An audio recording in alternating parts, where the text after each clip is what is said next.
um espaço para que os servidores da Fundação Nacional do Índio e também os convidados pudessem trazer a experiência deles na atuação indigenista, né, para que eles pudessem compartilhar estudos, pesquisas, relatos de campo, né, de sua atuação na FUNAI, de forma que pudéssemos promover o indigenismo brasileiro, né, abrir esses espaços de discussão dentro da própria instituição, de forma que pudéssemos estabelecer redes internas mais sólidas, né, conhecer o trabalho que o colega desempenha lá na ponta, conhecer também o trabalho que o colega desempenha aqui na administração central, né, é muito importante para que a administração tenha consciência, né, da sua cultura organizacional, de todos os seus trâmites internos, de como as áreas internas se interrelacionam de forma a promover o indigenismo.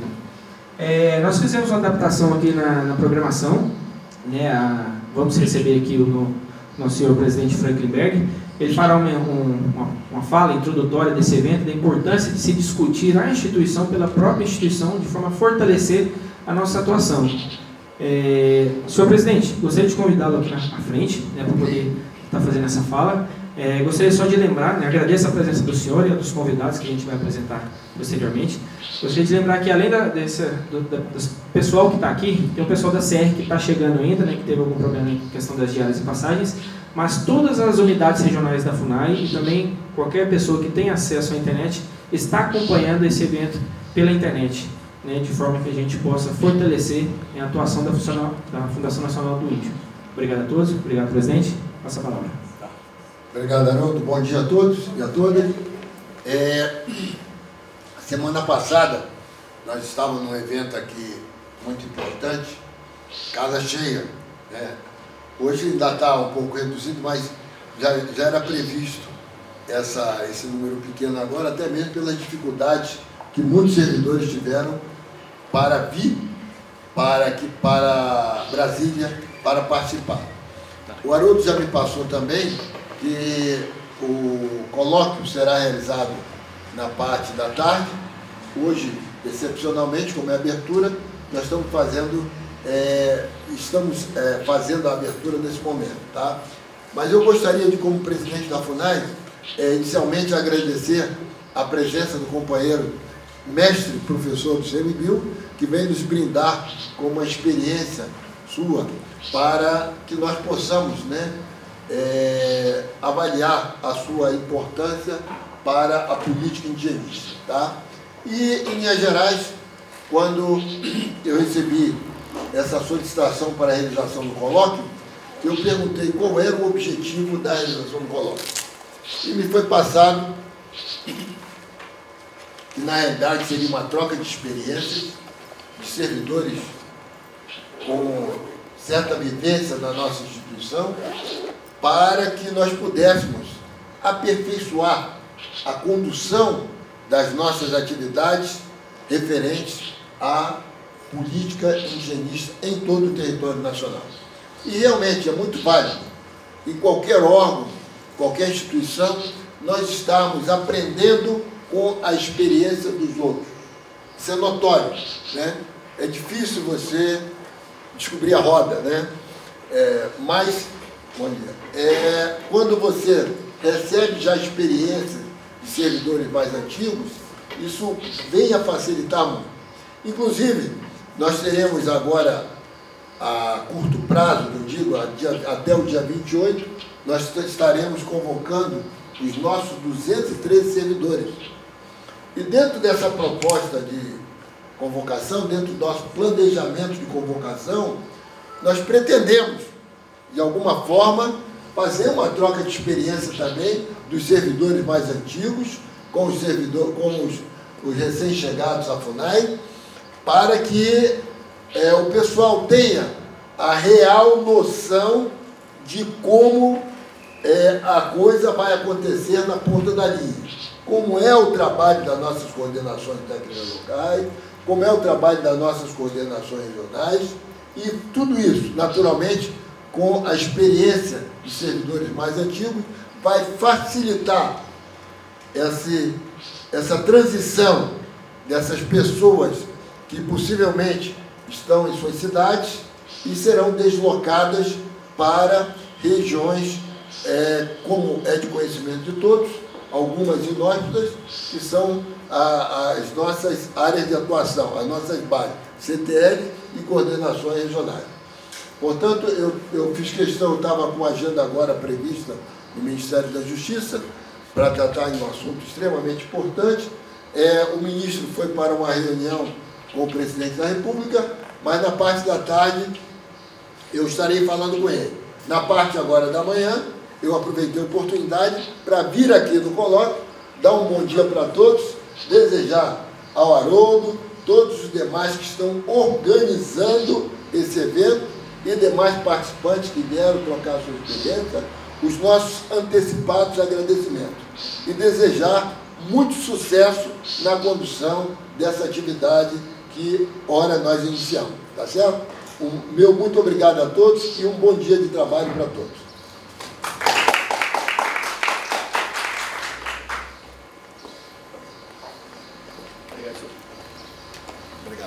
Obrigado, senhor presidente. Então, a mensagem inicial, né, que o presidente trouxe para nós foi bastante interessante, né, do propósito do colóquio. E como primeira parte deste evento, nós vamos trazer uma discussão muito interessante para o fortalecimento das ações de capacitação e desenvolvimento. A convite, né, e a sugestão dada pelo nosso diretor Rodrigo Faleiros de trazer o colega lá do Instituto Chico Mendes, o coordenador-geral Paulo Russo, isso mesmo? Ele vai se apresentar daqui a pouco mais detalhes. Na conversa inicial que eu tive com o diretor Rodrigo Faleiros, a gente viu a necessidade de estabelecer estratégias para o fortalecimento da capacitação e do desenvolvimento, de forma que o Centro de Formação de Política Indigenista pudesse implementar um programa de formação política indigenista, ou seja, tivesse um processo de formação continuada, mais duradouro e mais verticalizado dentro da própria instituição. E aí, nessa conversa foi sugerido o nome do nosso colega Paulo Russo, que vai trazer uma experiência que ele teve na instituição dele, né, de forma a fortalecer a atuação que eles tiveram lá e compartilhar, né, fomentar esse fortalecimento aqui dentro da própria Fundação Nacional do Índio. Gostaria de convidar aqui à frente o Paulo Russo.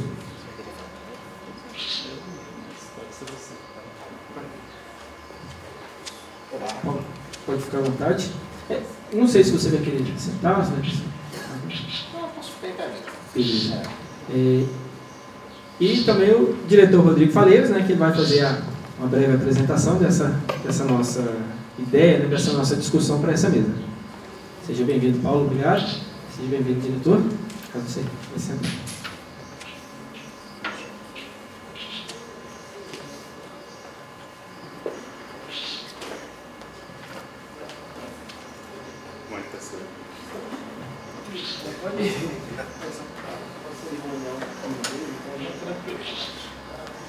Bem, bom dia a todos e todas. Eu gostaria de iniciar essa fala agradecendo a oportunidade de a gente estar discutindo um tema tão importante. E por que eu digo que é tão importante? Primeiro, eu sou de uma carreira que foi construída pelos próprios servidores, né? Que é a carreira de especialista em meio ambiente, que foi construída através da nossa associação, em articulação com muitos gestores. E, em segundo, porque tendo mais ou menos 30 anos que eu trabalho nessa área, ao chegar na FUNAI nos últimos 4 meses, eu trago para mim, eu tenho para mim a expectativa de fazer uma contribuição para a FUNAI. E a minha convicção é de que não existe instituição forte sem um plano de carreira e sem uma escola de governo. E por que eu sou tão taxativo nisso?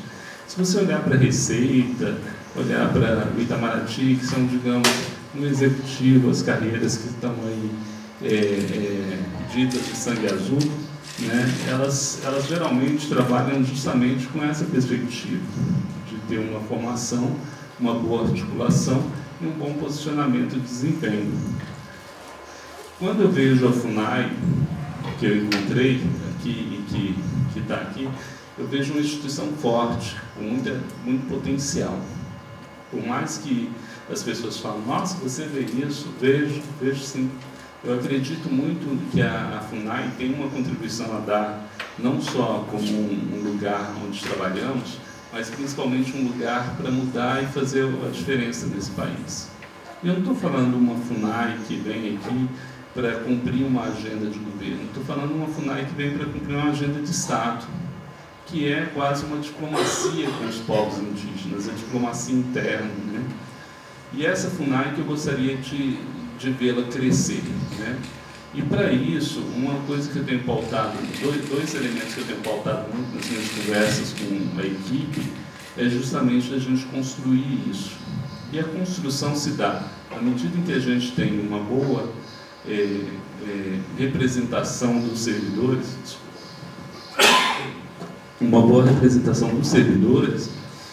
nós podemos avançar na questão da discussão do plano de carreira, que recentemente o ministro encampou a proposta.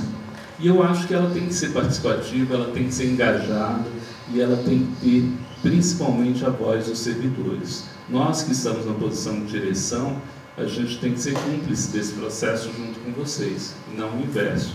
Porque vocês que sabem que trabalhar na ponta precisa de um apoio melhor. Desculpa. Precisa de um apoio melhor. Por exemplo, precisa ter talvez uma gratificação, um auxílio melhor para estimular as pessoas a estarem na ponta, né? E para reconhecer que o trabalho na ponta é muito mais importante do que o trabalho no gabinete. Também acredito que essas discussões elas vêm no sentido de poder ter saídas interessantes. Então, por exemplo, a pessoa que trabalhou 5 anos na ponta, ela poderia ter uma gratificação X majorada para uma Y. Desculpa, gente. Então, essas discussões que eu acho que são importantes ter, essas discussões que eu acho que são fundamentais para se discutir o plano de carreira. Esse tema eu tenho pautado, que é um tema de vocês. E aí vocês têm que se articular para vocês conseguirem dar voz nessa discussão. Agora, um outro tema que eu defendo, e por isso que eu sugeri o nome do Paulo Russo, que antes de mais nada é um amigo que eu conheci no Amapá e trabalhou muito tempo lá, é a questão da escola de governo. Eu tenho um parente que trabalha na Receita, e ele disse que nos anos 70 eles começaram a dizer o seguinte: um auditor bem pago gera muito mais arrecadação do que um auditor não pago. E essa fala dele, ela aconteceu nos anos 70, quando ser caixa do Banco do Brasil era melhor remunerado do que ser auditor fiscal da Receita. Hoje em dia a gente tem um quadro diferenciado. O que eles fizeram? Não só fizeram essa afirmação, como eles fizeram a sua escola de governo, né? A ESAF. E a mesma coisa eu vejo na FUNAI. A FUNAI foi uma instituição grandiosa, com um orçamento milionário. E agora, por mais que ela ainda seja grandiosa, ela tem um orçamento mínimo. Então, eu costumo brincar que a FUNAI ela tem uma demanda de trabalho do tamanho de um governo estadual, mas com o orçamento da prefeitura mais pobre do país. Então, a gente tem que reverter isso. E reverter isso como? Com trabalho, né? Mas para a gente ter um trabalho que dê retorno e que realmente chegue a alcançar resultados, na minha opinião, a gente tem que pegar as ideologias e estar amadurecendo elas nesse fórum que é a escola de governo. Dentro da escola de governo, a gente tem que desenvolver linhas de formação e, quizás, até articulada com a própria carreira que vocês devem defender, para que a FUNAI seja cada vez mais forte, para que um dia todos vocês tenham as condições necessárias para trabalhar e não pensar assim, preciso procurar um outro emprego, uma outra fonte de renda, etc. Preciso de melhores condições de trabalho. Não, a gente tem que lutar e construir isso. E não é uma semente que vai chegar pronta, é uma semente que parte de todos nós. Então, da minha parte, eu tenho defendido muito essa bandeira e por isso agradeço a Haroldo pela oportunidade de estar aqui e contextualizo, antes de concluir, a questão do convite para o Paulo. O ICMBio, na sua criação, quando ele foi separado do IBAMA, e ele trouxe ele criou um ambiente semelhante à escola de governo, que é a Academia, fica em São Paulo. Agora eles estão trabalhando na questão do segundo campus, que ficaria no Nordeste, por exemplo. E também estão trabalhando no PPP, que é o Projeto Político Pedagógico da instituição, com vistas até ter um mestrado. E essa articulação toda, que não necessariamente precisa ser presencial, ela pode ser em rede, ela acaba tendo um bom feedback para a instituição. A instituição ela tem centros de pesquisa, assim como a FUNAI, ela tem uma instituição pulverizada, com pessoas que estão na ponta com doutorado e com uma expertise especializada, e ela trabalha numa estrutura de rede que proporciona que não só o debate, mas a produção científica seja remunerada. Então, o CNBio tem 3 níveis de gratificação por qualificação, e essas gratificações elas são associadas à produção científica, elas são associadas à produção acadêmica também. Então, tem um programa de capacitação interna, etc. Esse know-how de uma instituição que tem 10 anos de existência, ele já foi partilhado com outras instituições. E, em que sentido? O ICMBio se dá o trabalho de trabalhar com outras instituições para o fortalecimento das suas escolas de governo. E aí que está o meu desafio posto quando eu convidei o Paulo para cá. É para que ele possa realmente somar conosco a construção dessa escola de governo da FUNAI em níveis de excelência. Não que ela não exista, mesmo pelo contrário, mas que ela se aprimore com mais rapidez para responder os desafios que a FUNAI tem para enfrentar. Muito obrigado.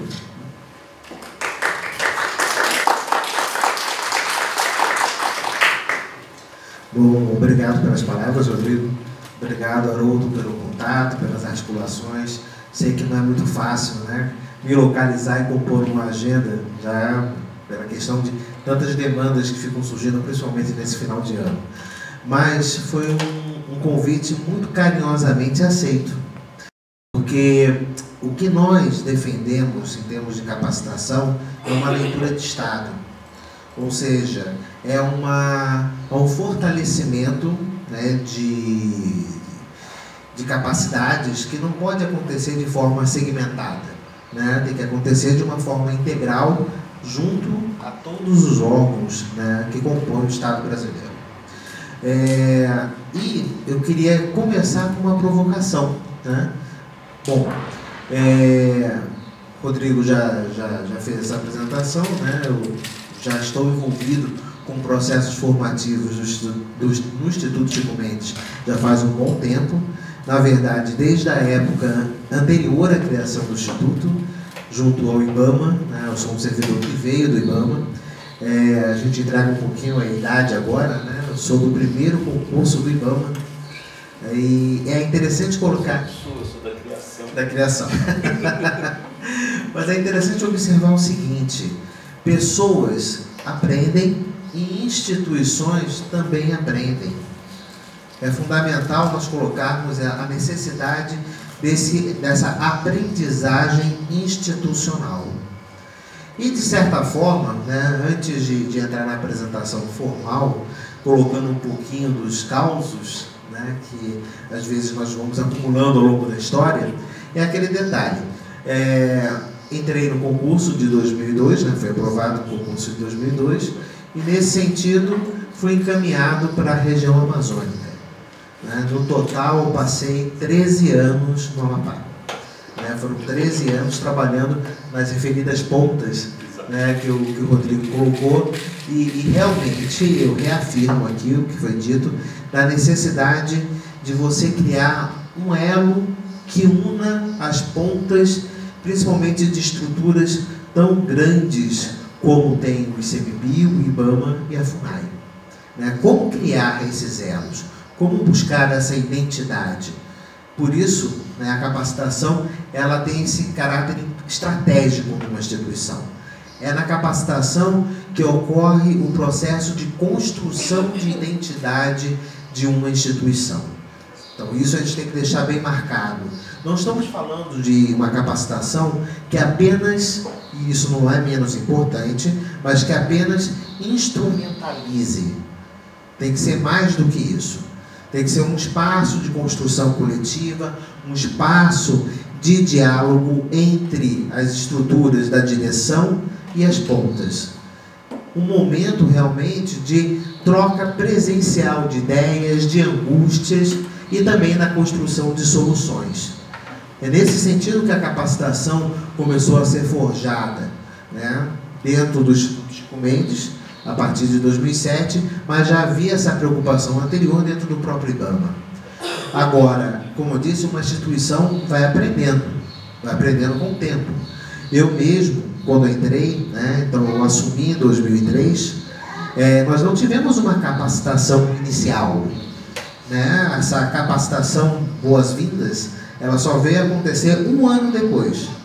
Um ano depois de você já estar em exercício, por exemplo, na Amazônia. Então, foi muito complicado porque, enfim, todos nós, né, e aí podemos fazer um paralelo, né, também com os colegas da FUNAI. Por exemplo, eu sou geógrafo de formação. Eu estou atualmente numa coordenação geral de gestão socioambiental. Agora, ninguém me formou para ser gestor. Para ser gestor, né, você precisa de um cabedal de conhecimentos, habilidades específicas e atitudes a serem motivadas específicas. Agora, isso não vem de uma universidade, não vem de um curso de geografia, não vem de um curso de biologia, não vem de um curso de antropologia. Ou você vai se fazendo, isso também é importante, né? Está dentro do nosso campo atitudinal, à disposição sempre de aperfeiçoar, mas a instituição tem que ter esse olhar. Como eu preparo aquela pessoa, aquele coletivo, enquanto gestores? Então, imagine, né? Então, eu tive uma formação acadêmica. Antes de ingressar no IBAMA, eu era professor universitário e, após, né, sair o resultado, tinha ali minha designação, eu estava seguindo para o escritório regional de Tartarugalzinho, né? Interior do estado do Amapá. Região amazônica que eu estava querendo abraçar, né? Fiz um concurso com esse objetivo. No entanto, era uma realidade nova para mim, inclusive uma realidade nova com relação às atribuições que eu teria, né? Então, primeira coisa que eu fiz estrategicamente, né, passei numa daquelas lojas de camping, né, e comprei tudo que era de cor caqui, né? Então cheguei parecendo um Indiana Jones, né, lá na superintendência do IBAMA, fui até o RH, né, os recursos humanos, e me apresentei. Olha, estou tomando posse, vim aqui tomar posse. A coordenadora dos recursos humanos olhou para mim e falou: tá, ok. Sim, mas eu estou tomando posse, o que mais eu posso fazer? Né? Eu falei: não, você já tomou posse. Né? Então, quer dizer, você espera assim, um rito, né, um pouquinho mais com pompas, e em seguida você recebe a chave do escritório e você segue para o interior do Amapá. E assim foi feito. Então, cheguei nesse escritório e me lembro da primeira demanda que eu tive, que foi de um assentado, que ele andou algumas dezenas de quilômetros para conseguir pegar uma condução e chegar até o escritório do IBAMA para pedir uma informação sobre como ele tirava uma autorização para ter uma motosserra. Ou seja, eu não fazia a mínima ideia, né? E como é que eu ia, né, me posicionar para aquele senhor que andou quilômetros, né? Ou seja, deixou de produzir por um dia para resolver uma pendência e chegar ali e não ter essa informação, né? Então, realmente, nós temos que ter muito dessa preocupação do saber acolher. Então, as capacitações iniciais também não podem tardar muito, até porque você acaba criando uma situação de vazio exatamente com o público a quem nós servimos, sem falar na própria angústia que você passa a ter, né? Então, as demandas vão chegando, você passa a ser a referência do Estado num determinado local. Então, isso é básico, né? A partir daí nós começamos a cada vez mais, enquanto servidores, a nos apropriarmos desse espaço de capacitação, a propormos capacitações e assumirmos a efetiva, vamos dizer, o efetivo desenho dessa identidade institucional. Então, eu coloco para nossa, digamos, início de nossa conversa aqui, que capacitação é muito mais do que instrumentalizar. É essencial instrumentalizar. Nós estamos falando aqui principalmente da identidade da instituição, de algo que vai ser forjado durante esses cursos. E um outro momento que é exatamente o fato de que é um processo contínuo. Então, nós não podemos achar que já estamos prontos. Nunca estaremos prontos e espero que nunca estaremos. Né? O objetivo é estar exatamente sempre em construção. Né? Por favor, vamos começar agora aqui com o roteirinho da nossa apresentação. Então, a provocação que o Rodrigo nos fez, né, foi exatamente essa. Escola de Governo e Planos de Capacitação. Estratégias para a construção de um programa de formação em política indigenista. Então, mais uma vez eu reforço, né, ninguém nasce gestor, ninguém, né, nasce exatamente um operador da política indigenista. Né? Aí já solta, só apontar para lá, né? Tá bom. É porque às vezes tem a tendência de apontar para o slide, né? Então vamos lá. Para organizar esse momento, né, nós organizamos aqui 4 tópicos.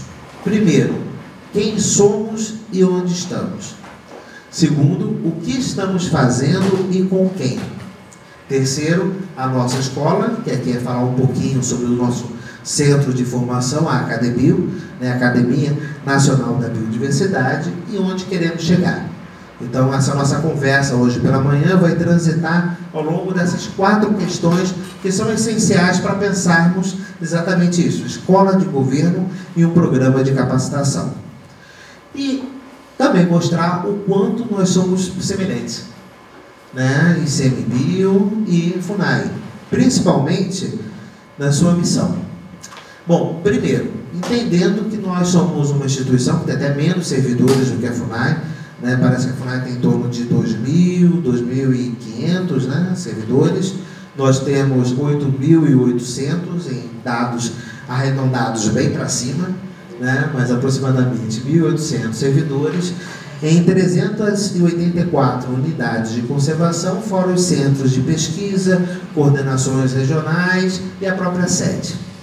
Quando olhamos, né, essas imagens, e elas vão estar públicas, né, distribuídas para todas as coordenações da FUNAI, nós vemos que a nossa função era bem diversificada.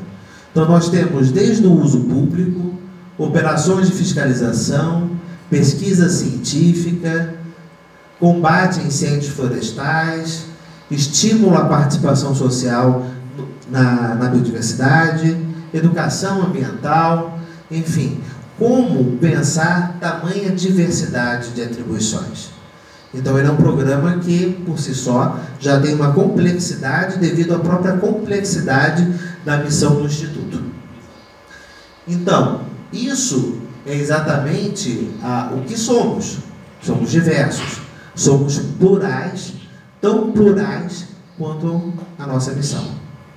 Agora, onde estamos? E aí é mais um paralelo com relação à FUNAI. Estamos de norte a sul, leste a oeste do Brasil. Então, né, é um desafio numa escala gigantesca, numa escala continental, e nós precisamos pensar como levar a capacitação a essas pessoas. Né? Então, nós temos desde uma preocupação de levar a capacitação até esses pontos e também de trazer as pessoas para esse ponto de convergência que é a nossa escola de governo, a Acadebio. Porque, vejam bem, muitas vezes, né, os servidores, eles acabam tendo um certo sentimento de isolamento. Como romper esse sentimento de isolamento? Que não é apenas o isolamento geográfico, ok? É o isolamento no sentido do próprio cumprimento da minha missão. eu preciso criar, como eu disse, um sentimento, uma identidade. E é muito bom você ter a certeza que existem outros como você. Outros que pensam e agem em estratégias semelhantes à sua, ou que podem colaborar com as suas estratégias da mesma forma que você pode colaborar com a estratégia do outro. Enfim, nós estamos falando aí da formação de uma rede, da formação de uma comunidade. Vamos chamar aqui uma comunidade de aprendizagem, porque a nossa prática é isso, né? Nós estamos aprendendo cada vez mais a gerenciar territórios. E isso é um processo que, por si só, tem que ser aberto. Não somente as trocas internas, mas também as trocas externas, com os demais atores que também estão nesse território. Então, aqui, por que não levar essas pessoas para esse ponto de convergência? Né? Então, costumo brincar da seguinte forma: a nossa escola de governo, a Acadebio, ela está no interior de uma unidade de conservação, né? Que é a Floresta Nacional de Ipanema, interior de São Paulo. Mas, quando olhamos com carinho a Acadebio, ela também é um sei, mas ela é uma unidade de convergência. Ou seja, convergência de ansiedades, convergência de soluções, convergência de pessoas. Como eu disse, vamos colocar isso um pouquinho mais à frente com ênfase, também nos preocupamos com a educação à distância. Mas é fundamental também nós termos esse locus, né? Esse local, essa grande casa que acolhe as pessoas de norte a sul, leste a oeste. Aqui nós temos, né, o que seria o nosso organograma, de uma forma bem simplificada, da preocupação de uma política institucional de capacitação. Então, numa escala maior, né, nós temos aqui a Política Nacional de Desenvolvimento de Pessoal, em seguida nós temos a nossa Política de Desenvolvimento dentro do Instituto, e aí nós temos como um documento norteador o projeto político-pedagógico, né, que o Rodrigo apontou. Qual é digamos, a principal função de um projeto político-pedagógico? Exatamente mostrar qual é a intencionalidade política desse programa de formação. Ou seja, existe uma intencionalidade que ela é uma intencionalidade de Estado, para além dos momentos de governo. Então isso precisa, esse norte, essa bússola, ela precisa estar registrada de alguma forma. Então todas as premissas filosóficas, todos os objetivos políticos, toda a forma de como alcançar essas metas está registrado nesse documento que é o projeto político-pedagógico.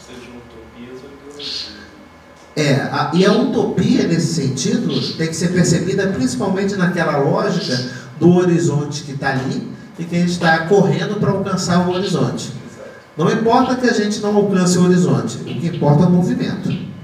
Que a gente continue nesse movimento para alcançar essa utopia.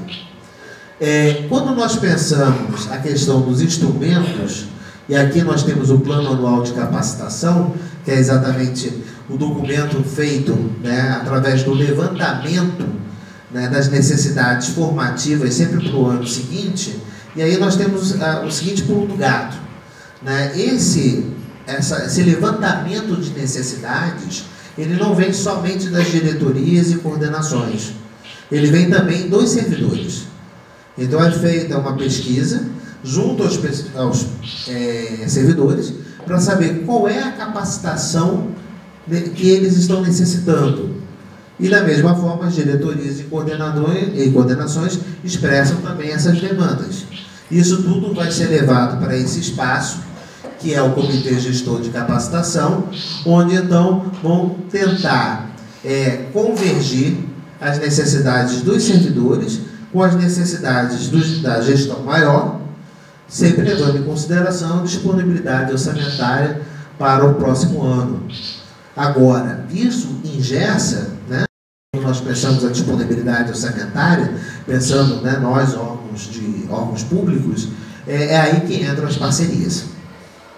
Então, nós temos muitas linhas formativas que elas são apoiadas por parceiros que querem ver o sistema funcionando. Ok? Então, nem tudo, né, que, digamos, passa pelos processos formativos é custeado pelo nosso orçamento. Nós temos aí um forte apoio realmente de outras organizações, de outras instituições que aportam recursos para a realização desses planos anuais de capacitação. Então fica entendido que nós tentamos ampliar ao máximo o espaço de participação, colhendo as demandas dos servidores e também das demais instâncias da direção. E, quando olhamos o plano, né, de capacitação, nós observamos que nós temos aqui dois tipos de modelos, um ciclo fechado e um ciclo aberto. Qual é a diferença do ciclo fechado para o ciclo aberto? O ciclo fechado é como se fossem, ambos são processos de formação continuada, mas os ciclos fechados, eles lembram muito aquela questão da disciplina com pré-requisito. Você só pode ir avançando em determinados cursos, para determinados cursos, se você já tem cursos anteriores. Então você cria essas pré-condições para ir avançando. Enquanto os ciclos abertos não. São processos em que o servidor pode escolher, qual é o curso que mais lhe interessa. A normatização, que está colocada também ali ao longo dos instrumentos, o Rodrigo ele falou também dessa questão do servidor, que conforme ele tem capacitações, isso vai representar ganhos, dentro do seu plano de carreira, dentro de um plano de carreira, mas também existe uma normatização que nós temos no Instituto para aquele que é instrutor. O que significa isso? Quem assume a instrutoria, primeiro tem que fazer um curso específico, que inclusive é algo que a gente pode já começar a construir junto com a FUNAI, que tratamos pela abreviatura CFI, que é o Curso de Formação de Instrutores. Porque os instrutores, para eles serem portariados como tais, eles têm que fazer esse CFI. Então, qual é o benefício, depois que o servidor adquire? A natureza está presente aqui. Tá. Existe, digamos, um pagamento pela hora-aula. Até porque, em termos legais, é como assim, o servidor, nas suas atribuições, seja ele como analista ambiental, analista administrativo, técnico ambiental ou técnico administrativo, ele não tem dentre as suas atribuições, a direcionar, a de ser instrutor. Então, por isso que, em paralelo, nós conseguimos, mediante essa portaria, assegurar esse pagamento da hora-aula ao instrutor. Então, hoje nós temos um quadro de instrutores que está na faixa aproximadamente de uns 300 instrutores portariados dentro da casa, e toda vez que eles vão participar de um processo formativo, isso significa pagamento de horas-aula. Agora, aqui nós temos, digamos, as três principais estruturas educadoras que nós lidamos. O portal, que disponibiliza documentos, materiais de apoio ao servidor. A academia, que é o espaço físico, o nosso centro de formação, e uma plataforma de educação à distância, que está passando por uma fase de remodelagem. Inclusive, a próxima capacitação vai ser com o tema voluntariado. Como implementar núcleos de voluntariado nas unidades de conservação federais, e também pensar nisso, a questão de como o gestor vai implementar o programa de voluntariado na sua unidade. Então, a ideia aqui, tanto no portal como na plataforma, é informação, conhecimento, chegar até os gestores.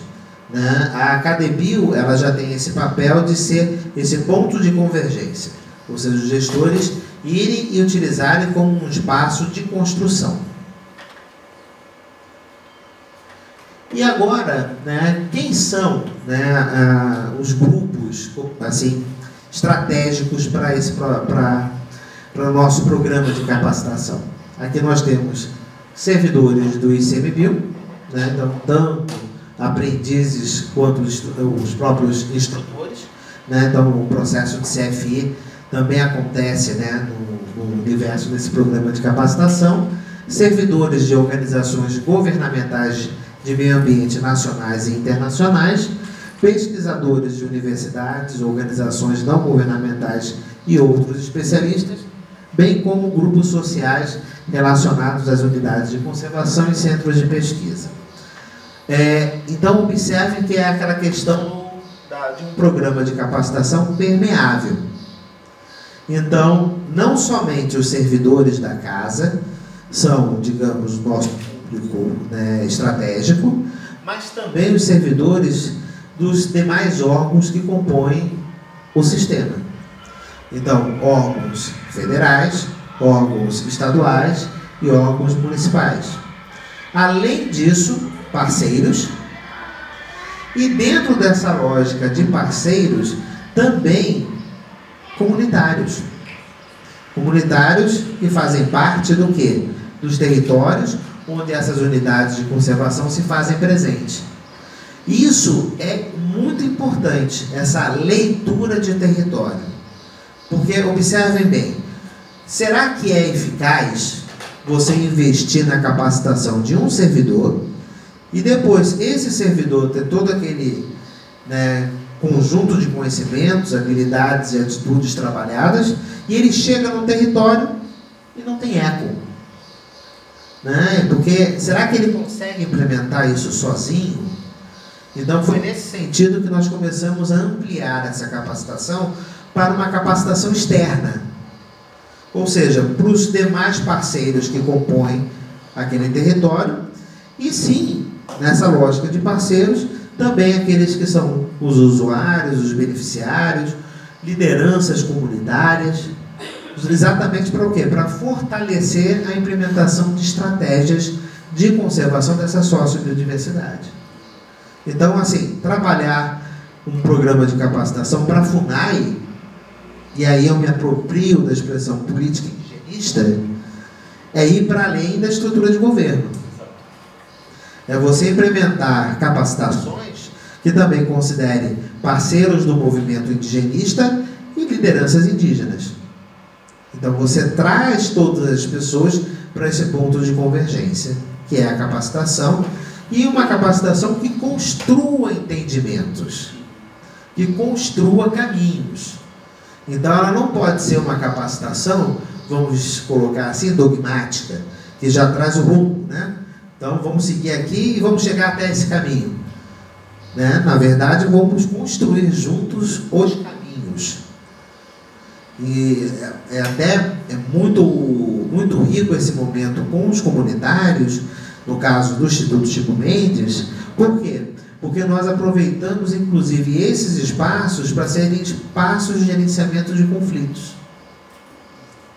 Então, nós, inclusive, estamos superando, né, digamos, espaços que já estão hoje viciados, né? Os espaços das judicializações, por exemplo. Então, mas como fomentar, organizar um espaço de diálogo? As capacitações também servem para isso.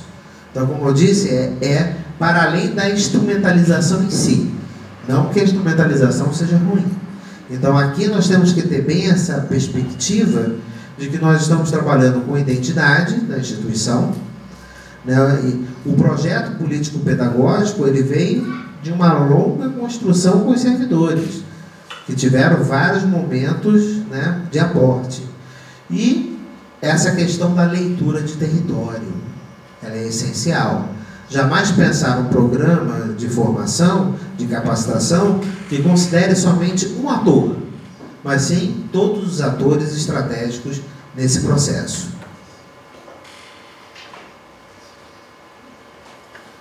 Aqui temos uma ideia de alguns dos cursos, né? Está aqui grifado em negrito, são os cursos mais recorrentes, né? Gestão socioambiental, que inclusive é liderado pela nossa coordenação geral, formação de instrutores e geoprocessamento. Esse gestão socioambiental, ele é digamos, um ciclo, em que ele é um ciclo fechado, né? Você pode até depois reingressar em outros momentos, mas você tem uma trilha, né, de aprendizagem a seguir. E nisso nós trabalhamos educação ambiental, mas dentro de uma perspectiva de educação política, de fortalecimento dos grupos sociais para os embates no processo de uso, acesso e uso dos recursos naturais. Trabalhamos com a gestão de conflitos territoriais e trabalhamos com a participação social na gestão da biodiversidade. Esse é o foco do curso de gestão socioambiental, que é um dos cursos, um dos ciclos, né, mais consagrados dentro da casa. Inclusive, eu estava matriculado no próximo, quando me convidaram, eu não pude fazer. Exato, aí veio um cadastro de reserva. Formação de instrutores, né, que é o nosso CFI. Ele é um curso de formação de instrutores que já foi, assim, se nós pensarmos a capilaridade disso em termos de instituições, já foi oferecido não somente, né, para servidores do ICMBio, mas também IBAMA, também ANA, Agência Nacional de Águas, vários órgãos estaduais e também para a própria FUNAI. Né, algum tempo atrás, se eu não me engano, em 2005 ou 2006, nós tivemos um curso de formação de instrutores de brigadas de incêndio.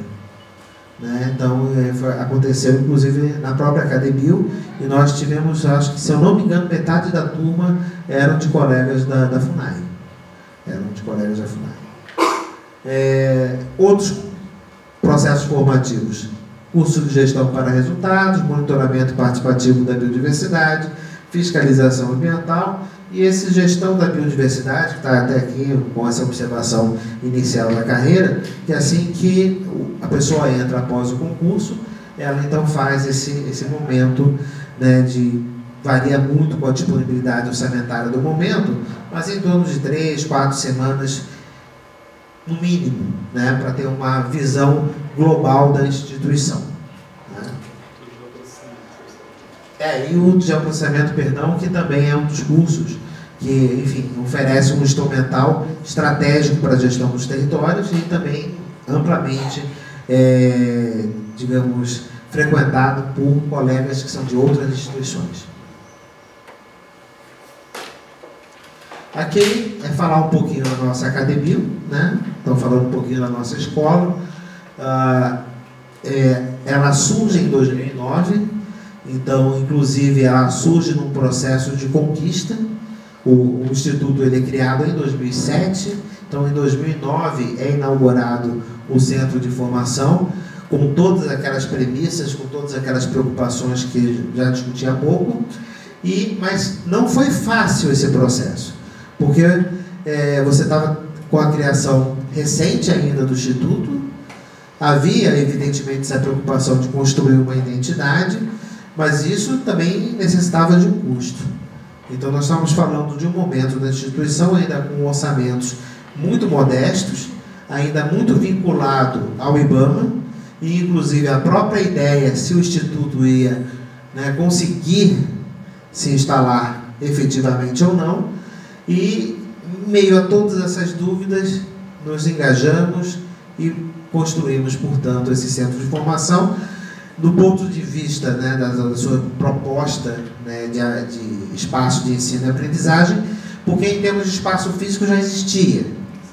Né, ele era uma instalação dentro da Floresta Nacional, né, de Ipanema, em que ele era um espaço, né, que servia como uma escola agrícola, extremamente robusto, né, com muito concreto, muito, né, ferro e aço. Então, era uma estrutura que não estava totalmente em uso, mas que, assim, poderia ser recuperada e ficar com uma estrutura resistente ao longo dos tempos. Sem falar que nós pensamos num local onde fosse possível ter um acesso para essa dimensão nacional. Então, o aeroporto de Campinas era viável para receber, né, ser um hub, né, uma conexão de todo o Brasil. A partir dali, um transporte terrestre também tranquilo, né, até as instalações do interior da Floresta Nacional de Ipanema, onde temos o centro de formação em operação até hoje. E tem ideia, não sei se você vai falar de estrutura aqui. Não, vamos daqui a pouco entrar nos números, né, nos números e nas imagens. Eu queria destacar, né, a razão até dessa foto. Observe que a ideia é um espaço de comunhão, né? Então vocês veem que eles estão alegres, né? Lógico, era o final do curso, né? Todo mundo já ia seguir para a sua casa e tal, ou para o seu local de trabalho. Mas o detalhe é que você sente um elo, né? Você sente uma comunidade quando você observa esses sorrisos e esses abraços. Então, são pessoas que estão espalhadas pelo Brasil, mas que ali, né, passam a ter um sentimento fraterno, um sentimento de integração. Algo que, né, muitas vezes, se nós pensarmos um processo 100% de educação à distância, fica comprometido. Então, a gente tem que ter esse desafio no programa, né? Saber harmonizar o que pode ser ofertado à distância, mas o que é estratégico é ter esse calor humano, é ter essas pessoas se vendo e se reconhecendo como um instituto. Costumamos dizer isso. Uma das maiores, se não a maior riqueza do instituto, são as pessoas que o compõem. Então nós temos que tratar esse servidor exatamente como essa peça preciosa. Aqui algumas imagens, né, da instituição. Daqui a pouco nós vamos ver o Centro de Formação em Números. Aqui temos um auditório bem amplo. Aqui, né, um dos prédios, são 2 grandes complexos. A questão do refeitório, camas, né, tem um sistema de alojamento ali, como disse, daqui a pouco vamos apresentar os números. Lavanderia, né, então uma boa estrutura de lavanderia. Eu que já fiquei, como eu fui instrutor muito ativo há poucos anos atrás, às vezes eu ficava tipo 2 meses direto, né? Então você começa primeiro a criar raízes, literalmente, porque passa a ser sua casa, né? Então você tem que deixar essa casa humanizada, né? Como eu disse, ela tem muito concreto, muito ferro, muito vidro, mas ela também tem muito suor, lágrimas e sorrisos, tá? A intenção é sempre propiciar esse sentimento, né, de que você pode estar longe da sua unidade, longe do seu território, longe da sua casa, mas você está perto da missão. Então isso é um desafio também considerável. Vendo os números, né, então nós desde 2009 até agora 2016, indo para 2017, então nós já superamos cerca de 15 mil participantes, né, em atividades, em cursos. Aqui, inclusive, nós temos uma divisão que nós temos aqui cursos, né, outros eventos do Instituto, que não necessariamente são cursos, podem ser oficinas, encontros de diretores, né, então outras atividades, mas que compõem a agenda do Instituto também acontecem lá, seminários, workshops, e também temos os eventos externos, porque até as nossas instituições parceiras já começam a solicitar espaços dentro da academia. E aqui, como eu disse, é a nossa academia em números. Então nós estamos falando, né, só de, se nós pensarmos 5 mini auditórios e as 4 salas que temos lá, nós temos uma capacidade de atender cerca de 335 pessoas. Agora, em termos de hospedagem, em termos de alojamento, nós estamos falando um número aproximadamente de 160, 170 pessoas, né? Então, é um espaço considerável. Acontecem normalmente mais de uma capacitação, e isso é muito bom, porque isso permite esse processo de troca, né, mais intenso de servidores que estão indo ali, um para fazer um curso de gestão socioambiental, um outro para ir fazer um curso de geoprocessamento, ou um curso de fiscalização. Então isso faz com que todos, por mais que estejam naquele momento fazendo uma capacitação diferente, ainda tenham contato com esses outros colegas que estão vindo de outras regiões. Aqui é um pouco mais as imagens, né, do nosso centro de formação. Como eu disse, nós utilizamos também, né, o espaço da Floresta Nacional de Ipanema. Então nós temos as mais diversas utilizações, né? Então desde um curso de artes marciais, né, mas que isso foi uma ideia dos próprios servidores que estavam ali, a práticas de uso público. Existe um lago, né, na Floresta Nacional de Ipanema, que é utilizado principalmente pelas equipes de fiscalização para fazerem cursos de abordagem, né, como abordar de forma segura dentro de embarcações. Então nós colocamos embarcações de modelo dentro desse lago e as operações são simuladas. Ali acontecem as simulações. Temos mais diversos espaços. Então, se a ideia é fazer um formato anfiteatro, nós temos esses espaços. Se para o perfil do curso é necessário algo mais interativo, se remodela então as salas de aulas. Então nós temos desde salas de aula arquibancada, além das salas de aula horizontais, como essa aqui do auditório, que nós estamos utilizando, cadeiras móveis, temos auditório de cadeiras fixas, temos o espaço natural, como eu disse, desde os lagos, as áreas gramadas. E, no caso da fiscalização, temos até um estande de tiro, né, já que nossos fiscais, né, eles têm a permissão para o uso de armas de fogo. Então, é ali, né, que nós fazemos a nossa capacitação para obter o porte de arma. Aqui um pouco das salas, né, onde tem os cursos de geoprocessamento. Aqui uma aula, né, de gestão por resultado, então uma configuração já completamente diferente. Aqui nós estamos pensando numa formação IU, né, onde permite a circulação, né, da pessoa que está realizando a instrutoria, né, ponto em que ela tem visibilidade de todo o grupo. Como eu disse, outras formas de utilizar o espaço para fomentar a formação de grupos de cochicho, ou seja, as metodologias de ensino e aprendizagem mais variadas, né? De uma forma geral, nós trabalhamos com o que dentro da área de ensino chama-se de andragogia, né? Que é exatamente o campo que se preocupa com o ensino de adultos. Isso segue praticamente por todas as nossas linhas formativas.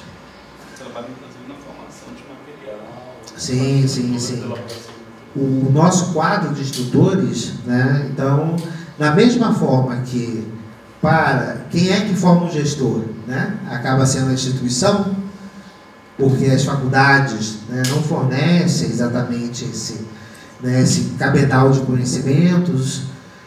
É a mesma coisa com relação aos materiais de uso, aos materiais também didáticos, vamos assim dizer, né? De onde eles vêm? Não podem vir de uma universidade exclusivamente, pode até ter o envolvimento da universidade no seu processo de construção, mas a própria instituição assume a elaboração. Por quê? Porque ela sabe quais são as demandas. E nós trabalhamos, é bom reforçar isso, né, dentro dessa ideia da realidade, dentro dessa ideia do contexto, que nós seguimos, né, a chamada educação por competências. Ou seja, a competência maior que nós queremos ter, de uma forma, como disse, geral, é exatamente serem gestores de territórios. Então aí nós trabalhamos com a sigla que chamamos de CHA. E o que vem a ser esse CHA, né? Esse CHA? Conhecimentos, habilidades e atitudes. Então, quando nós estamos pensando a competência que nós queremos alcançar uma determinada função, nós temos que nos preocupar exatamente com essa construção. Quais são os conhecimentos, quais são as habilidades e quais são as atitudes necessárias para eu chegar até essa competência. Então, observe bem, eu vou pegar um caso, por exemplo, de um brigadista de incêndios florestais, né? Eu acho que é um exemplo dos mais transparentes. Você pode passar para ele todos os conhecimentos sobre o comportamento do fogo. Você pode trabalhar com ele todas as habilidades, ou seja, todo o manuseio de equipamentos para combate, né, ao incêndio florestal, abafador, bomba costal, essas questões. Mas se você não trabalhar o campo atitudinal, você pode ter uma pessoa com muito conhecimento, com o domínio de todas as técnicas, que aí são as habilidades, mas se você não trabalhar o campo atitudinal, ele pode ser aquela pessoa que depois de selecionada vai ficar encostada na parede. que na hora que vai ter um incêndio, não vai fazer nada. Mas ele cumpriu, digamos, se usarmos isso como uma visão clássica, né, aquela preocupação do conhecimento e das habilidades, mas das atitudes. Então, todos os processos de capacitação nossos têm que considerar o chá daquela competência. Ou seja, se eu quero alguém para implementar uma política indigenista, qual o chá que eu tenho que ter? Isso não é uma coisa que se tira aqui em 5 minutos, não. Isso é uma oficina. Né? Quais são os conhecimentos? Isso geralmente, às vezes, é até o mais simples. Né? Porque em termos de conhecimentos, você elenca, né, os dispositivos legais, as estratégias formais da instituição. Você tem um instrumental, né, o que é preciso para essa pessoa estar em campo, quais são os sistemas que ela tem que saber operar. Né? Agora, como trabalhar o campo atitudinal? Como motivar o servidor? Muitas vezes os programas de capacitação acabam não deixando isso tão prioritário como deveria ser. Eu não estou dizendo que num ciclo eu tenho assim, esse é o momento do conhecimento, esse é o momento da habilidade. Pode até ser, mas a atitude ela pode permear todos esses campos e ainda ter um campo específico para ela. Né? Então, nós que trabalhamos com a gestão socioambiental, somos muito sujeitos a trabalhar com vivências dinâmicas. O que vem a ser essa vivência dinâmica? Né? Não é um momento de, ai meu Deus, o que vem aí?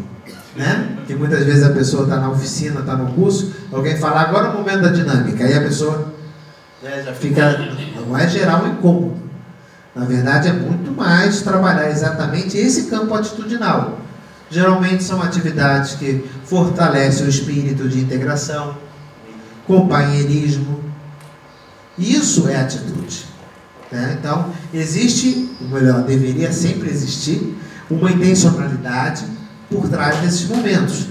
Então, só para colocar aqui um rápido desenho de como se trabalha essa questão dos conhecimentos, atitudes, né, e habilidades, né? Tanto que numa das nossas dinâmicas que começaram, é uma dinâmica que começou na gestão socioambiental, mas que avançou para outros campos, é o eu gestor. Né? Então, o que seria o eu indigenista? Né? O que eu deveria de trazer nas minhas mãos, na minha bagagem como instrumental? O que deveria de estar no meu conhecimento, né? Que é na analogia de um boneco que é feito, né? Exatamente os conhecimentos. E no coração, o que ele tem que trazer como atitude? O que tem que ser fortalecido como atitude? A atitude é exercitável. É interessante isso, é exercitável. Inclusive, se a gente não tem gente com muita expertise, existe a área da psicologia, né? A psicologia comunitária, a psicologia social, que trabalha muito isso. Então, quer dizer, aí vem as parcerias, vem os esforços para além dos nossos muros, né, que podem trazer exatamente esses aportes. Mas o campo atitudinal, principalmente para quem está no serviço público, é algo que deve sim ser exercitado. Assim como a FUNAI, o ICMBio tem uma diversidade de funcionários de distintas entradas e com distintos perfis, né? Então você vê pessoas já grisalhas, você vê jovens, você vê pessoas de diversas partes do país. Então acaba sendo uma forma de você trazer essa diversidade que você encontra também na FUNAI, né? De pessoas que entraram nos anos 60, 70, até as pessoas que entraram mais recentemente para um mesmo espaço de diálogo. E isso significa um acúmulo de histórias. É uma história, assim, eu vou agora beber da FUNAI, como também poderia estar bebendo agora do ICMBio ou até do IBAMA, né? É uma história com muitas histórias. Então isso significa o quê? Muitos paradigmas, muitas questões que estão enraizadas nas pessoas e na sua prática. Então existe a necessidade muitas vezes de um alinhamento ou um realinhamento institucional. Agora, qual é o detalhe que eu queria chamar a atenção? Estamos falando, né, de paradigmas que é muito arriscado quando elas se transformam em dogmas. Certo? Então, um centro de formação é um centro vivo. Ele é um centro que tem que sempre estar aberto ao novo, à inovação. É um viveiro de inovações. As principais inovações do Instituto Chico Mendes, em termos inclusive gerenciais, surgiram na academia. A construção dessa identidade se deu principalmente na academia. O espírito de coletividade, né, do coletivo, surgiu ali. Né? Então, observe o que é uma ruptura de paradigmas. Se você tem uma linha preservacionista, né, mais, vamos dizer, conservadora da conservação, e aí você abre para a comunidade, abre para lideranças comunitárias, abre para extrativistas, abre para... que são os grupos que, na verdade, estão nessa sinergia de conservação, mas que na leitura de determinados grupos, eles eram adversários. E aí você está abrindo agora, mais do que um espaço, você está abrindo a sua casa para esses grupos. Isso é uma mudança de paradigma. Isso é uma mudança de paradigma. Então, do tipo, quais são os paradigmas que, de repente, dentro da FUNAI, precisariam ser realinhados? Né? Considerados como parte de uma história. Eu sempre fui contra a ideia de anular. Né? Se você anula, você gera traumas. Né? Mas, ao mesmo tempo, a gente tem que pensar exatamente qual é a instituição que queremos. Então, aqui mais algumas imagens, né? O momento de certificação, que é sempre um momento de profunda emoção dos grupos, né? Aqui as solenidades de formatura, e é um espaço apropriado, né? Apropriado pelo servidor. Então, muitas vezes nós queremos fazer um momento de entrega dos certificados, mas eles que querem fazer a bomba. Né? A bomba não é algo trazida, né, como um rito da instituição. Eles querem ter um orador que muitas vezes faz o papel de mostrar a posição política do grupo junto à mesa de diretores. Né? Isso tem um simbolismo muito diferente. Né? Quando você faz uma identidade da turma. Né? Quando você cria essa identidade, esse sentimento de turma. São grupos que se mantêm até hoje. Né? São grupos que ainda se mantêm unidos. Isso é o que um espaço como esse tem que propiciar. E como eu disse, né, o nosso centro de formação está para além das salas de aula. Né? Os espaços, né, da própria unidade de conservação são utilizados. Então aqui é um exemplo de um curso de formação de brigadas, que aqui aconteceu na Floresta Nacional. As pessoas estão vendo fogo e tal, falando, você está com fogo na unidade de conservação? Tacamos. Mas por quê? Né? Essa aí era uma área de espécies exóticas. Né? Tanto que as parcelas de espécies exóticas foram se findando, né, com a quantidade de cursos, e o curso já não acontece nem mesmo mais ali. Que é algo que, inclusive, o Rodrigo fez aqui a pontezinha. Nós utilizamos também outros espaços. Existem outras unidades que, devido ao seu perfil, servem melhor do que a academia no processo de capacitação. Né? Cursos de uso público, né, que você quer abrir uma trilha. Lá na Floresta Nacional de Ipanema já existe esse uso, né? Mas às vezes você quer fazer isso como inaugurar esse momento numa determinada unidade. Então você faz um processo formativo ali, e aí você aproveita todo o esforço das pessoas que estão presentes e consegue, portanto, né, iniciar alguma atividade. Condução de embarcação, enfim, operações de fiscalização de fauna, flora, né, questões mais específicas. Bom, e onde queremos chegar, né, que seria exatamente esse momento, né, das 4 questões que eu levantei. Estamos aqui. Somos uma escola corporativa, uma escola de governo, devidamente reconhecida como tal. O que nós queremos como próximos passos? Né? E isso a gente já está caminhando dessa seta, nesse momento, para esse momento posterior, implementar um novo modelo de gestão, uma escola que atenda todo o sistema efetivamente, já atende aqui, mas a ideia é intensificar isso. Esse Qual estado, município? Estados, municípios, implementar um novo modelo de gestão, até porque precisamos dinamizar, né, facilitar a administração de recursos públicos e de recursos de parceria. Né? Então, hoje nós fazemos uma coisa que é meio que uma coxa de retalhos, mas a ideia é trazer um modelo realmente que, de repente, traga uma inovação, né, para gerenciar esse espaço. A abertura da escola para parcerias nacionais e internacionais, intercâmbio com professores e alunos. Né? Nosso sonho, por exemplo, existe a ELAP, né, a Escola Latino-Americana de Áreas Protegidas, que tem sua sede em Costa Rica.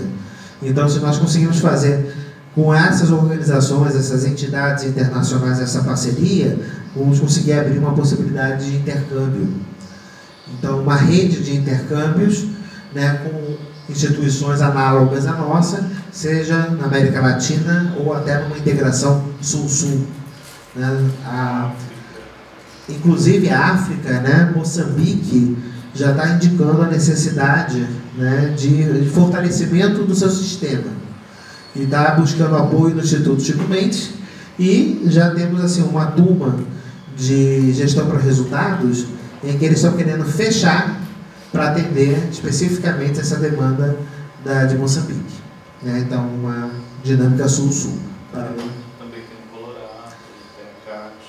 Exatamente, temos relações com os Estados Unidos, também com a Europa, Espanha, mas a ideia é cada vez mais esse processo, né, ser enriquecido pelo intercâmbio. E chegar até um momento que para nós é um ápice, mas como eu disse, como a ideia é sempre estar em mutação, vão ter outras bolinhas, outros círculos para depois, mas o que nós vislumbramos como sendo nossa atual utopia, né, nosso atual horizonte, é exatamente ser uma instituição certificada pelo Ministério da Educação para ministrar cursos de pós-graduação. Ou seja, nós temos cursos, né, cuja carga horária ultrapassa 200 horas. Né? Então, isso já seria tranquilamente um curso de especialização, avançando para um curso estrito sensu. Né? Então, nossa ideia, e aquele detalhe, recentemente nós apresentamos a nossa casa, né, para um consultor na área de instituições de ensino superior. Ele falou, olha, a quantidade de doutores e mestres que vocês têm, enquanto instituição, já é mais do que o suficiente para ter, né, com regularidade, cursos de especialização, mestrado, quiçá até doutorado. Só que isso necessita de, como eu disse, todo um reconhecimento dentro do Ministério da Educação e também de certos realinhamentos, né, porque a pessoa vai ser docente e ainda manter as suas atribuições na unidade, ou será que vamos ter que ter um quadro docente permanente? Ou até mesmo a questão híbrida, né? Você ter um período de dedicação da docência, que é um mês, e outro dia de... Modelo ainda aberto. Né? Mas, digamos, se tivermos que pensar aquela visão de utopia, qual é a nossa utopia? É essa. Né? Nesse meio do caminho, nós estamos aqui. Né? No meio do caminho, nós queremos ampliar a nossa presença no sistema e nisso também pensar uma modelagem para deixar mais dinâmica, mais fluida a administração desse espaço, porque a demanda é grande. Então, uma imagem de agradecimento, né? Aqui realmente é um momento de compartilhar meu contato. Mais uma vez, agradeço essa oportunidade, Rodrigo, agradeço essa oportunidade. O Instituto, eu coloco isso de uma forma oficial, né, tanto pelo meu diretor quanto pela área de capacitação, que eu, na sexta-feira, consultei para ter certeza, mas a certeza real de que nós estamos realmente dispostos a colaborar. No primeiro momento, talvez um T0 para esse debate, seja, sem dúvida alguma, investirmos num curso de formação de instrutores, um CFI, porque ele foi o embrião de todas essas mudanças e de todos esses enraizamentos. Então, o CFI seria interessante, e dentro de uma lógica PNGAT, né, poderíamos pensar exatamente um CFI misto, né, um CFI exatamente com os operadores da PNGAT. Né, e fica então essa predisposição oficial e, mais uma vez, gratidão pela oportunidade de compartilhar essa experiência.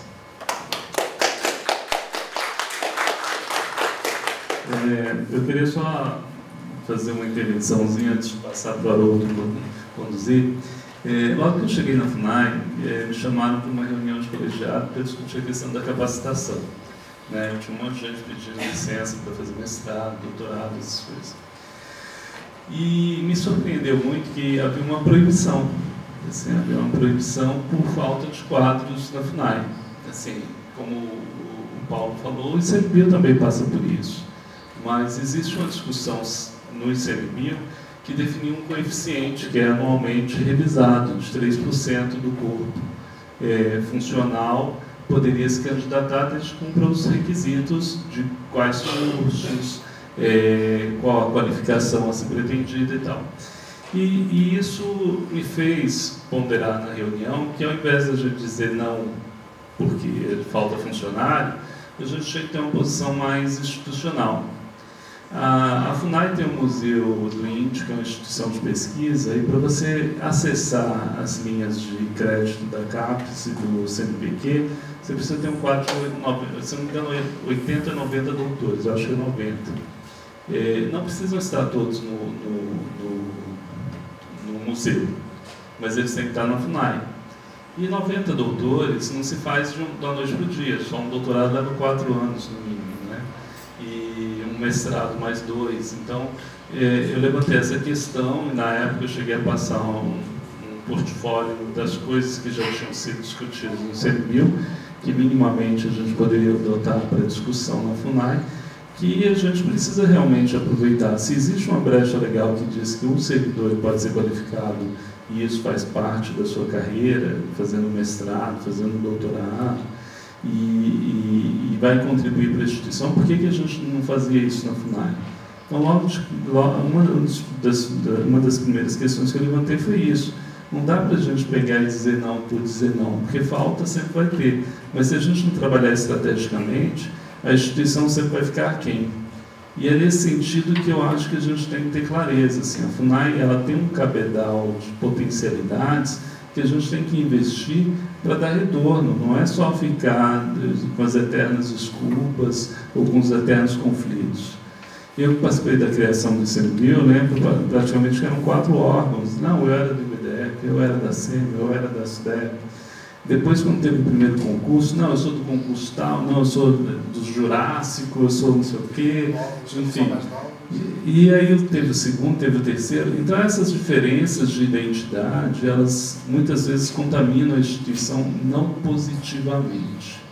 Por isso a discussão da identidade, como o Paulo disse, é importantíssima. Por isso a discussão do papel do formador, né, do CFI, da formação do instrutor, ele acaba sendo vital, porque ao discutir o seu papel no curso de formação da instituição, você acaba abrindo as questões que têm que ser respondidas até para dizer para onde é que a gente vai enquanto instituição.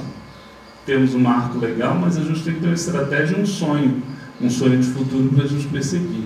Então, nesse sentido, eu coloquei muita lenha para o Paulo, para o Haroldo, para a gente tentar construir esse lance, tá bom? Obrigado.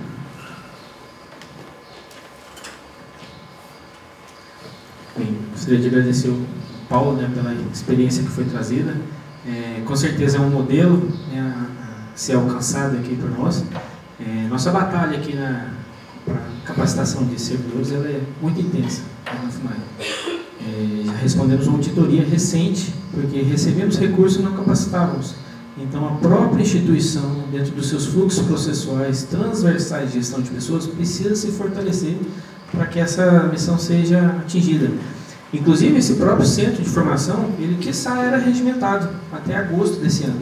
Então, já existe desde 2008, salvo engano, né, que era uma estrutura anterior, uma casa de acolhimento ao índio, por assim dizer, né, e aí em 2008 foi transformado num centro de formação em política indigenista, até para receber os concursados à época, mas ele não existia no papel. Né? Então, uma placa ali bonita, Hoje nós conseguimos regimentá-lo e vendo o exemplo, né, que você traz da academia, nossa, nós temos um longo trajeto ainda a percorrer, né, para a gente poder ser reconhecido, né, como instituição de excelência na formação em política indigenista. Que nós não temos ainda servidores aqui, né, os que estão aqui na FUNAI inteira, não temos um servidor que você fala assim, eu tenho formação em política indigenista. Mas, abrindo o espaço para perguntas, né, que alguém queira fazer alguma colocação, eu já gostaria de começar com uma pergunta inicial, porque você falou da importância dos parceiros, né, e da capacitação também da comunidade. E uma dificuldade que nós temos, dificuldade de dúvida particular minha, é como que a gente utiliza esses recursos, essa estrutura que a gente tem para capacitar não só os servidores, para capacitar os parceiros de outros órgãos federais, estaduais, municipais e também a comunidade, né? Como é que funciona assim, a partir da PNDP, né? O recurso que vem da dotação orçamentária para capacitar servidor, como que a gente aplica ela à comunidade como um todo? Se alguém quiser fazer mais alguma pergunta para a gente fechar o bloco.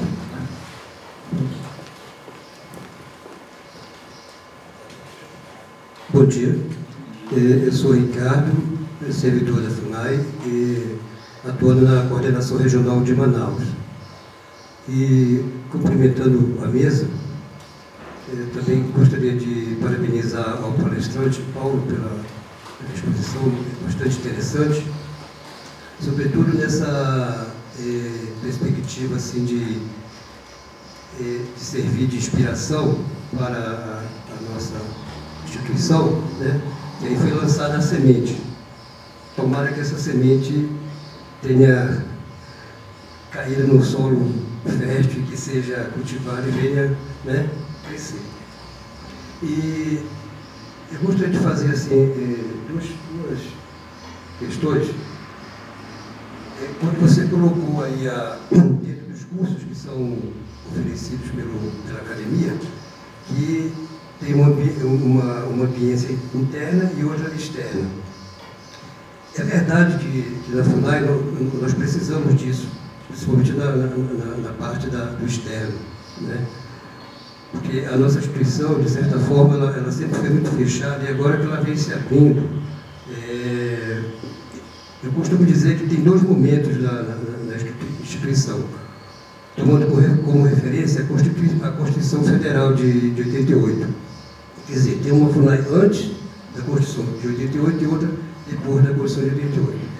Antes da Constituição de 88, tudo era centralizado na instituição. Todas as ações indigenistas convergiam para a instituição.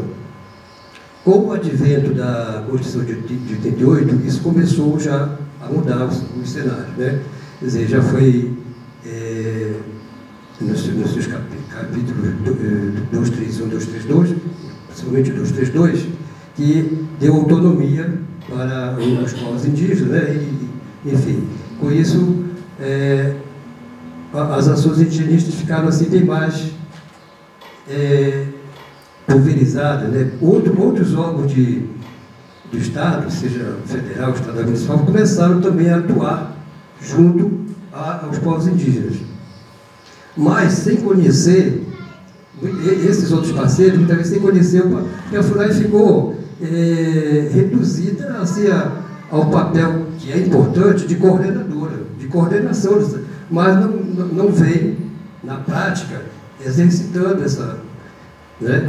E aí você chega, por exemplo, numa terra indígena, você encontra lá órgãos de Estado que estão desenvolvendo ações e que nós, FUNAI, somos surpreendidos porque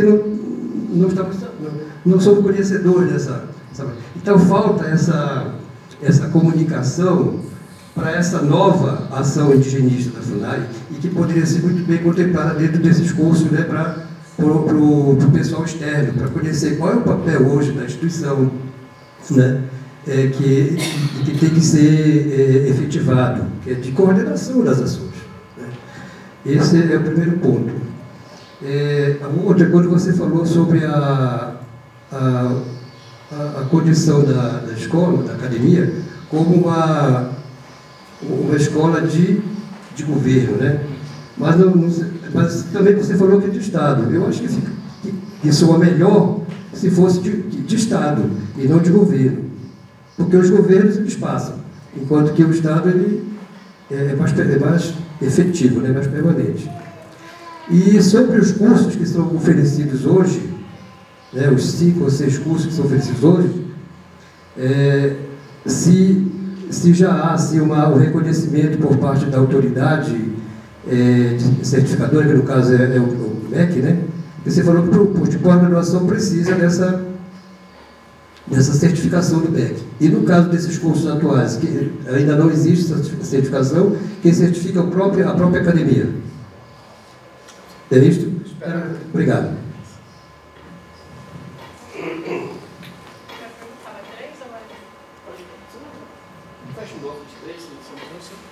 Eu queria perguntar se essa capacitação está vinculada ao concurso ou é a instituição, né, que preza por essa formação, e então, mesmo sem estar vinculada ao concurso, vocês fazem essa formação dos servidores, né, no início.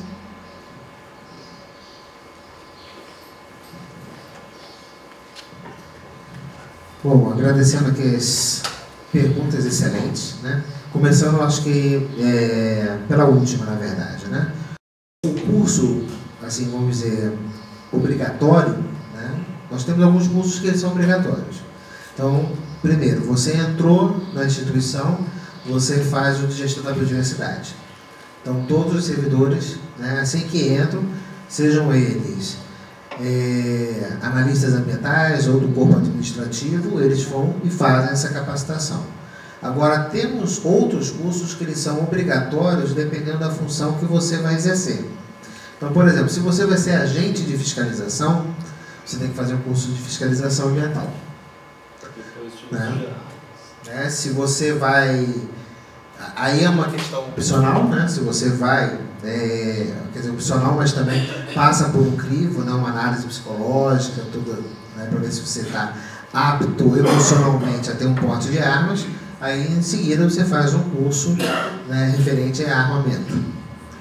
E por aí vai, né? Se você vai trabalhar exatamente com incêndios florestais, aí você faz um curso de prevenção e combate aos incêndios florestais.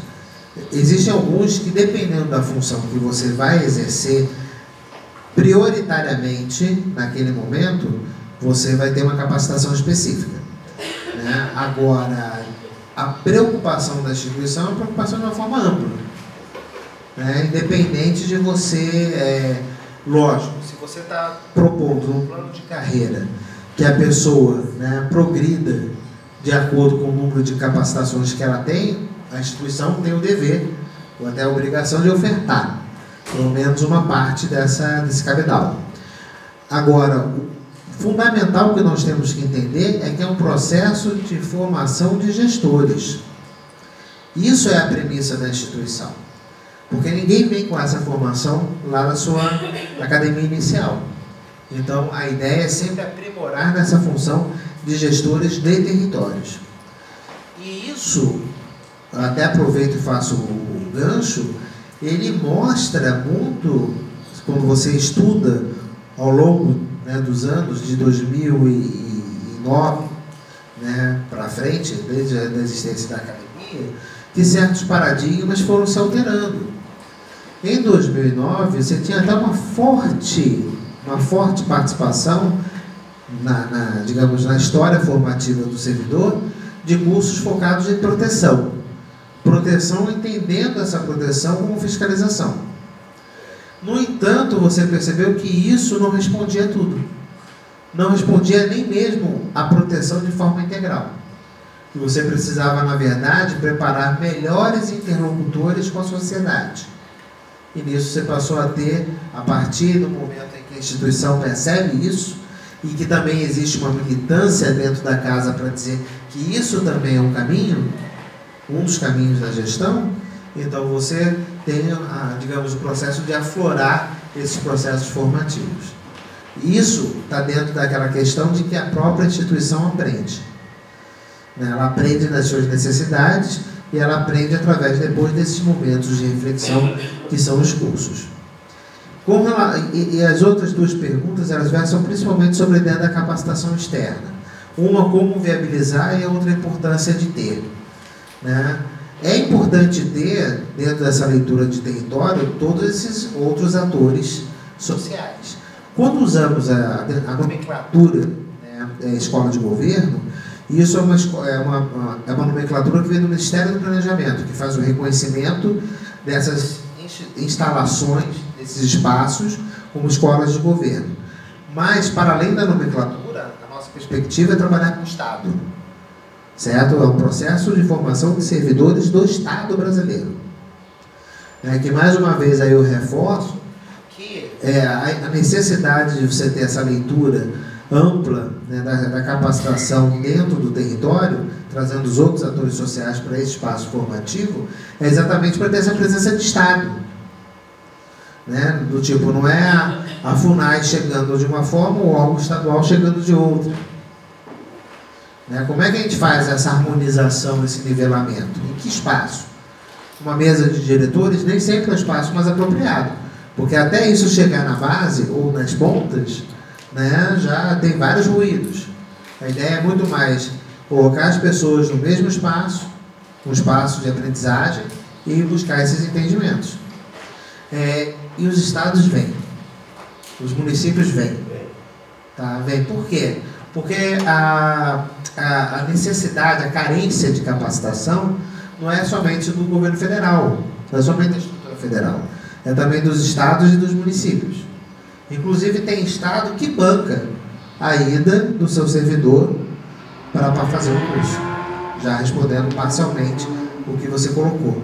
Comunitários, aí nós aproveitamos principalmente os chamados projetos especiais. Então, temos passagens, né, vindas que são decorrentes do projeto PNUD, apoio do projeto PNUD, ou no nosso caso, do GFMAR, ou então do programa ARPA, né, Áreas Protegidas da Amazônia. Então, através desses projetos especiais, há sempre a preocupação de colocar uma componente que é fortalecimento de capacidades. E nesse fortalecimento de capacidade, conseguimos viabilizar os não servidores, ou até os servidores de outras esferas, para participarem desses momentos. Porque muitas vezes a meta ela é mais ampla do que... Então você tem uma margem de uso do recurso para viabilizar a meta da ação. Faltou sobre a certificação dos cursos de hoje. Claro. Então, enquanto escola de governo, ela certifica. Né? Tem uma numeraçãozinha e tal, né? Mas ela, digamos, é emitida pela academia, tem toda uma numeração, como disse, um código, reconhecido pelo Ministério do Planejamento, mas ainda não há isso como um reconhecimento dentro da esfera do Ministério da Educação. Ou seja, você faz um curso de 200 horas que é certificado pelo Ministério do Planejamento como um processo de aprimoramento individual, mas ele não é ainda reconhecido assim, um curso de especialização. O próximo passo é esse. Inclusive, ele é um passo que vai necessitar de ajustes anteriores. Né? Então, a partir do momento que a gente tiver essa chancela do Ministério da Educação, a gente tem que buscar reconhecer aqueles servidores que já foram capacitados, e que já teriam, de repente, carga horária para um curso de especialização, ou até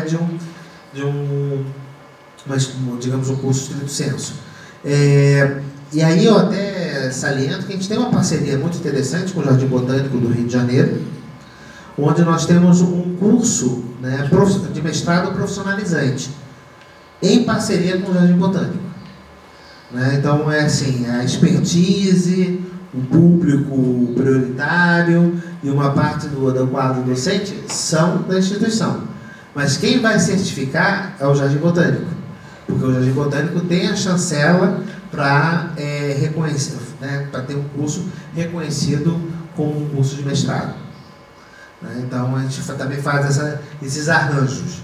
Mas a ideia é a gente ter depois autonomia para poder mesmo emitir com o devido reconhecimento do MEC.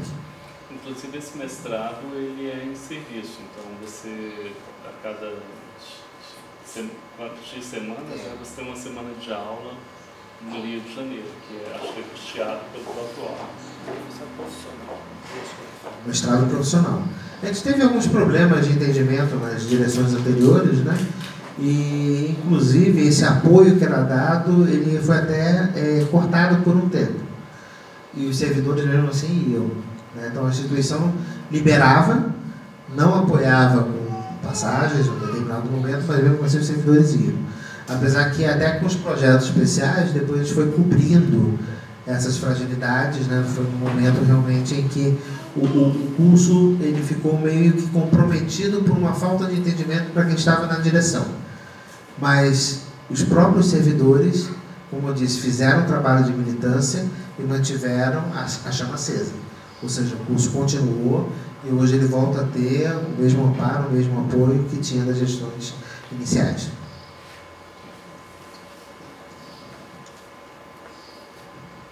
Mais alguém deseja fazer alguma colocação, alguma pergunta? Tem alguma aí na slide? Beleza. Então, aproveitando também todo o conteúdo que você nos trouxe, aquela questão, né? Não vamos reinventar a roda, né? A academia tem uma expertise impressionante, né, na área de biodiversidade, e creio que as parcerias que podemos vislumbrar de todo esse conteúdo que você nos trouxe só vão contribuir para a atuação da FUNAI, até porque vocês têm uma visão macro sobre a biodiversidade e nós temos uma visão um pouquinho particular, né, dentro dessa biodiversidade, que são os povos indígenas. Então, não precisamos reinventar tantas ações para esse contexto. Vamos, por que não nos apropriar desse domínio, dessa expertise que você já tem? Então, aceito, né, o convite para que a gente possa se reunir depois com maiores detalhamentos, né, com um planejamento mais a longo prazo, para que a gente possa construir uma parceria duradoura, né, e agradecer a todos os presentes, o pessoal que estava assistindo, e a presença aqui do diretor Rodrigo Faleiros, né, pela contribuição aqui na mesa. E, mais uma vez, muito obrigado, Paulo Russo, por todo o conhecimento que você trouxe aqui para a gente. Até mais, pessoal.